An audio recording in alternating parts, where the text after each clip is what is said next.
Hello दोस्तों, स्वागत है एक बार फिर से आप सभी का आपके अपने चैनल अपनी स्कूल के अंदर। दोस्तों आज मैं आपके लिए लेके आऊँ केमिस्ट्री क्लास 12 का जो चैप्टर नंबर फर्स्ट है ठोस अवस्था, उसके इम्पोर्टेंट क्वेश्चन। दोस्तों पिछले 10 सालों के जो मैंने पेपर्स थे उनका एनालाइज करने के बाद में मैंने जो चैप्टर फर्स्ट में जो इम्पोर्टेंट क्वेश्चन दोस्तों कि वो जो क्वेश्चंस जो बोर्ड के एग्ज़ाम्स में आए हुए हैं और जो नेक्स्ट जो अपने बोर्ड की एग्ज़ाम लगेगी उसमें आने की संभावना दोस्तों, वो क्वेश्चंस मैं आपके लिए लेके आऊँ दोस्तों।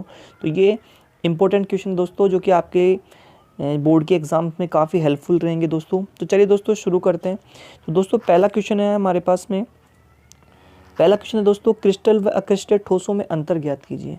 दोस्तों इनके सामने मैंने इनका सन भी लिखा है कि कौन सी ईयर्स में कौन सी बोर्ड के एग्जाम से पूछे गए हैं दोस्तों। तो क्रिस्टलीय और अक्रिस्टल ठोस में अंतर ज्ञात कीजिए, ये जो क्वेश्चन है दोस्तों 2020 के अंदर आया था बोर्ड के एग्जाम्स के अंदर। क्रिस्टलीय और अक्रिस्टल ठोस के अंदर अंतर ज्ञात कीजिए। चलिए दोस्तों नेक्स्ट क्वेश्चन पे चलते हैं। दूसरा क्वेश्चन हमारे पास में, समदैशिकता और विषमदैशिकता को परिभाषित करो।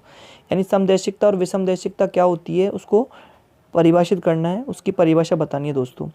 इसके बाद में दोस्तों क्वेश्चन नंबर थर्ड है, सहसंयोजक ठोस, नेटवर्क ठोस या विशाल अणु। दोस्तों ये सारे एक ही नाम है, ये किसे कहते हैं और इनके एग्जाम्पल्स बताने की इनके कौन कौन से एग्जाम्पल्स होते हैं कि सहसंयोजक ठोस के उदाहरण बताने, जैसे हीरा वगैरह जो होता है, ग्रेफाइट वगैरह होते हैं, सिलिकॉन कार्बाइड होता है, ये सहसंयोजक ठोस के अंदर आते हैं दोस्तों। तो ये जो क्वेश्चन है दोस्तों 2019 में पूछा गया था बोर्ड के एग्जाम्स में, अपनी जो आरबीएससी की जो बोर्ड की एग्जाम्स होती है 2019 में पूछा गया है दोस्तों ये। नेक्स्ट क्वेश्चन पे चलते हैं दोस्तों। अगला क्वेश्चन है, क्वेश्चन नंबर 4 है, क्रिस्टलीय जालक को परिभाषित कीजिए। यानी क्रिस्टल जालक क्या होता है उसकी डेफिनेशन बतानी दोस्तों। तो क्रिस्टल जालक किसे कहते हैं उसको परिभाषित कीजिए दोस्तों। अगला क्वेश्चन है दोस्तों, क्वेश्चन नंबर 5 है, एकक कोष्टिका और इसके प्रकार तथा पैरामीटर्स बताइए। दोस्तों एकक कोष्टिका से रिलेटेड किस तरीके से क्वेश्चन पूछ सकता है दोस्तों। एकक कोष्टिका के अंदर एक तो इसके टाइप से रिलेटेड क्वेश्चन पूछ सकता है कि जैसे आध एकक कोष्टिका होती है, ठीक है, उनकी संरचना से रिलेटेड क्वेश्चन पूछ सकता है कि आध एकक कोष्टिका के अंदर संरचना बनाई है, या इसके अंदर किस तरीके से अवयवी जो कण होते हैं, जैसे जो काय केंद्रित एकक कोष्टिका होती है या सरल एकक कोष्टिका होती है उसमें अवयवी कण कैसे निकालते हैं, उनसे रिलेटेड क्वेश्चन पूछ सकता है। या इसके पैरामीटर्स पूछ सकता है दोस्तों, जैसे 3 तो अक्षीय कोण होते हैं और अक्षीय दूरियाँ होती है, ठीक है, अल्फा बीटा गामा तो कोण होते हैं और ABC दूरियाँ होती है। तो इस तरीके से इंपॉर्टेंट क्वेश्चन है दोस्तों एकक कोष्टिका और इसके पैरामीटर्स। अगला क्वेश्चन है दोस्तों, क्वेश्चन नंबर 6, आयनिक ठोस गलित अवस्था में विद्युत के चालक होते हैं, लेकिन जो ठोस अवस्था में ये जो विद्युत का चालन नहीं करते, यानी इसमें धारा प्रवाहित नहीं होती। तो ऐसा क्यों होता है दोस्तों। तो जो आयनिक ठोस होते हैं यानी जो गलित अवस्था होगी या विलयन के अंदर तो इनमें करंट प्रवाहित होती है, लेकिन ये गलित अवस्था जो ठोस अवस्था होती है उन ठोस अवस्था में इनमें करंट प्रवाहित नहीं होती। तो ऐसा क्यों होता है दोस्तों, इसका कारण बताना है। क्वेश्चन नंबर नेक्स्ट क्वेश्चन हमारे पास में क्वेश्चन नंबर 7, जो कांच होता है दोस्तों उस कांच को अतिशीतित द्रव क्यों कहते हैं। ये क्वेश्चन दोस्तों 2011 के अंदर पूछा गया था।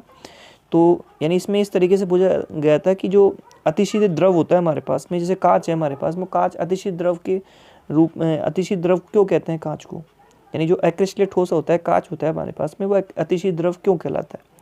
अगला क्वेश्चन देखते हैं दोस्तों, क्वेश्चन नंबर 8 है, निबिड़ संकुलन की परिभाषा।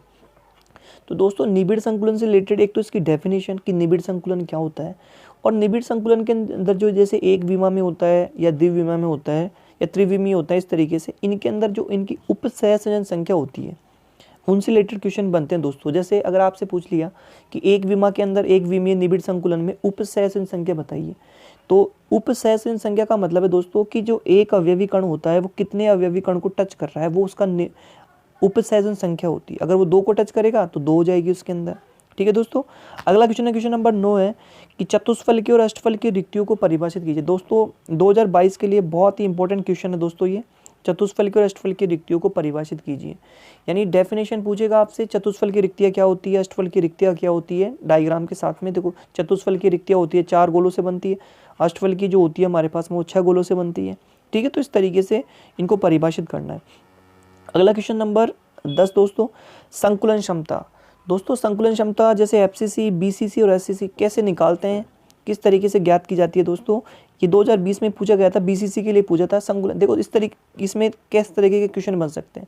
एक तो आपको एक बड़ा क्वेश्चन दे सकता है, जैसे एफसीसी दे दिया, यानी फलक केंद्रित जो घनी एकक कोष्टिका होती है उसके लिए संकुलन दक्षता को ज्ञात कीजिए। जैसे एफसीसी के लिए 74% होती है, तो वो किस तरीके से ज्ञात की जाती है वो आपको उस तरीके से बताना।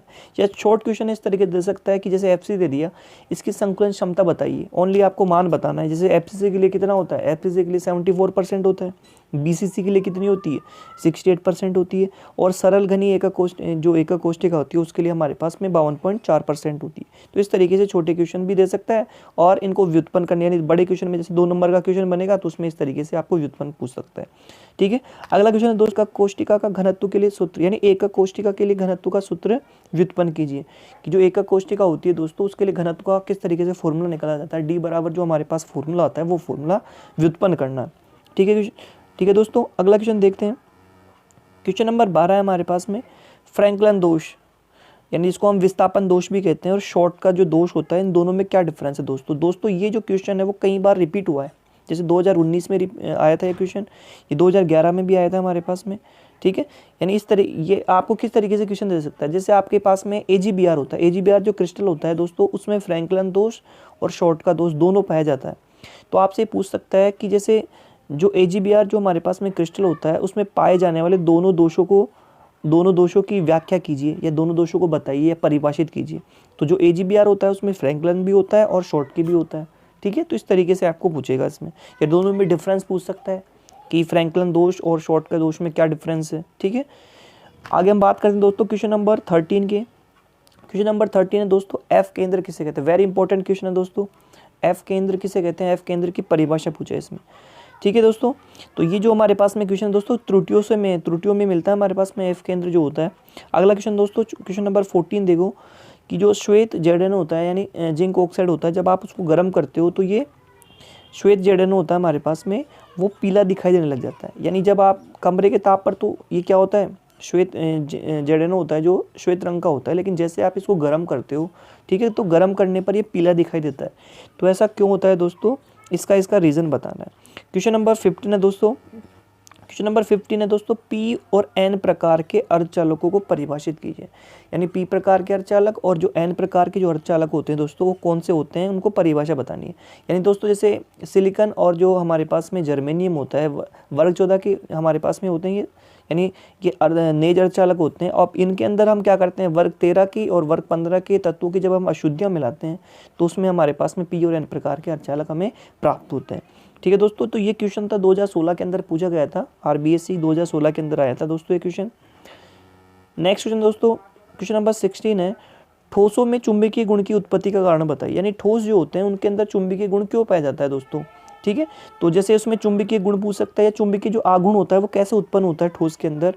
ठीक है, तो उसके अंदर एक तो जो उसमें ठोस के अंदर जो हमारे पास में परमाणु होते हैं, उन परमाणु के अंदर क्या होते हैं, इलेक्ट्रॉन्स होते हैं, और इलेक्ट्रॉन होता है वह छोटे चुंबक की तरह व्यवहार करते हैं। तो उनकी एक तो कक्षीय गति, एक तो नाभिक के चारों ओर गति करेगा और एक अपने अक्ष पे गति करेगा, तो उस वजह से उसमें चुंबकीय आघूर्ण उत्पन्न होता है। ठीक है, तो इस तरीके से उसमें बताना है आपको। इसके अलावा क्वेश्चन नंबर 17 है दोस्तों, ये ठोस के चुंबकीय गुणों में आता है हमारे पास में। तो लोहा चुंबकत्व क्या होता है उसको परिभाषित करना है। ठीक है, तो लोहा चुंबकत्व क्या होता है इसको डेफिनेशन आपको बतानी है दोस्तों, इसमें क्या होता है हमारे पास में। ठीक है, तो दोस्तों जैसे जितने भी ठोस के जो हमारे पास में चुंबकीय गुण है, जैसे चुंबकत्व होता है, या अनुचुंबकत्व होता है, या जिसको हम बोलते हैं लोहा चुंबकत्व होता है, तो इनको आपको क्या करना है, इनकी जो एग्जाम्पल्स है, कई बार क्या होता है छोटे छोटे क्वेश्चन पूछता है एग्जाम में, कि जैसे आपसे पूछ ले कि किसी एक प्रति लोहा चुंबकीय या जो प्रतिचुंबकीय तत्व है हमारे पास में उसका उदाहरण दीजिए। तो उदाहरण जो होते हैं हमारे पास तो उस तरीके से इंपॉर्टेंट रहते हैं। तो लोहा चुंबकीय तत्व क्या होता है उसकी परिभाषा आपको ध्यान रखनी है क्या होता है। ठीक है, अगला क्वेश्चन है क्वेश्चन नंबर 18 है, क्रिस्टल तंत्र के प्रकार उदाहरण सहित बताइए। क्वेश्चन 2016 के अंदर पूछा गया था दोस्तों। जो क्रिस्टल तंत्र होता है 7 जो हमारे पास में क्रिस्टल तंत्र होते हैं, जैसे घनीय, द्विसमलंबाक्ष, विषम समलाक्ष, वेरी इंपॉर्टेंट क्वेश्चन है दोस्तों, 1 नंबर में जरूर पूछा जाएगा ये क्वेश्चन। इसमें आपको क्या देगा, कोई भी घनीय जैसे बोल दिया आपको द्विसमलंबाक्ष क्रिस्टल तंत्र के लिए अक्षीय कोण बताइए, या षटकोणीय के लिए अक्षीय दूरियां बताइए। इस तरीके से आपको क्वेश्चन देगा, 1 नंबर का क्वेश्चन आएगा दोस्तों, छोटा क्वेश्चन बनेगा इसमें, तो उसका आपको बताना है, उसके एग्जाम्पल पूछ सकता है आपसे। ठीक है, नेक्स्ट क्वेश्चन पे दोस्तों क्वेश्चन नंबर 19 है कि क्वार्ट्ज और कैल्साइट का सूत्र बताइए। तो दोस्तों क्वार्ट्ज जो होता है हमारे पास में, जैसे क्वार्ट्ज के लिए पूछा आपसे, क्वार्ट्ज जो होता है जैसे सिलिका होता है SiO2 वो क्वार्ट्ज होता है, और कैल्साइट क्या होता है, कैल्शियम कार्बोनेट होता है। तो इनके फॉर्मूले पूछ सकता है आपसे, ठीक है। इसके अलावा क्वेश्चन नंबर 20 है कि बैंड सिद्धांत के आधार पर चालक, कुचालक और जो अर्धचालक होते हैं उनमें किस प्रकार से डिफरेंस होता है। यानी जो उनके अंदर जो ऊर्जा का जो चालन बैंड और जो संयुक्ता बैंड, दो प्रकार के बैंड होते हैं, उनके बीच में जो ऊर्जा का डिफरेंस होता है उसी आधार पर इनको हम चालक, कुचालक और अर्धचालक में डिवाइड करते हैं दोस्तों। तो ये भी एक अच्छा क्वेश्चन है दोस्तों, इंपॉर्टेंट क्वेश्चन है ये भी। और लास्ट क्वेश्चन है हमारे पास में जो अशुद्धता दोष होता है, ठीक है। अशुद्धता दोष किसे कहते हैं, ठीक है। ये 2020 में पूछा गया था कि अशुद्धता दोष जो होता है हमारे पास में, उस अशुद्धता दोष के अंदर उसकी संरचना बनाइए, उसको बताने वाली जो भी जालक है उसकी संरचना बनाइए, ठीक है दोस्तों।